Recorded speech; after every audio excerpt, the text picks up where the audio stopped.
بسم اللہ الرحمن الرحیم۔ السلام علیکم ورحمۃ اللہ وبرکاتہ۔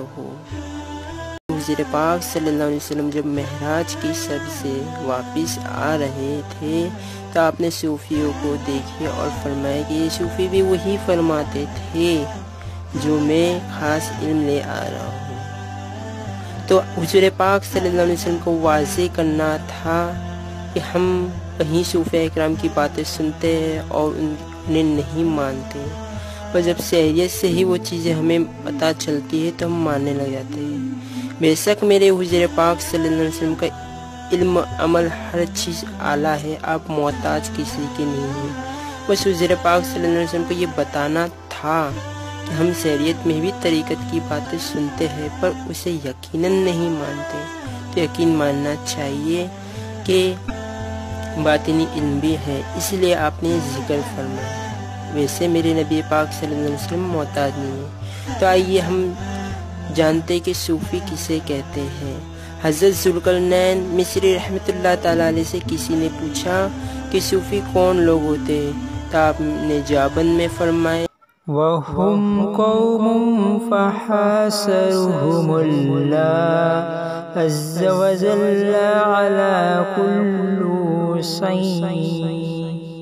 صوفی کون لوگ ہوتے ہیں؟ جو اللہ پاک کو ساری چیزوں پر اختیار کیا۔ اختیار کرنے سے مراد یہ ہے کہ ہم جو کچھ بھی کوشش کر رہے ہیں اس میں میرا رب شامل ہے۔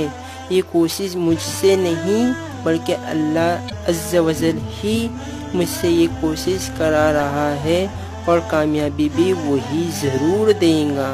اس طرح کی نیت اور اس طرح کے عمل کرنے والے کو صوفی کہتے ہیں، اور اللہ پاک نے انہیں ساری چیزوں میں سے چن لیا، یعنی اور اپنا مقبول بنا لیا۔ یعنی کہ جو لوگ اس طرح کے خیال، اس طرح کی امید رکھتے ہیں کہ میں جو کچھ بھی اچھے کام کر رہا ہوں یہ میں خود سے نہیں بلکہ اللہ عز و جل ہی کرا رہا ہے اور وہی کامیابی ضرور دیں گا، تو وہ لوگ صوفی ہوتے ہیں۔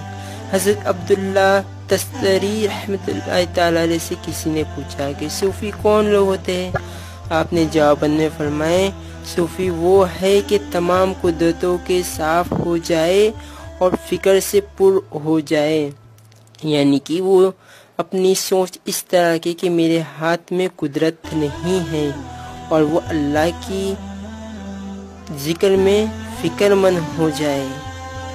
جس طرح سے ایک آسان کا قول ہے، ایک قوال نے یہ کہا ہے کہ میں جو چاہوں تو کچھ نہیں ہوتا، اور آپ جو چاہو تو کیا نہیں ہوتا۔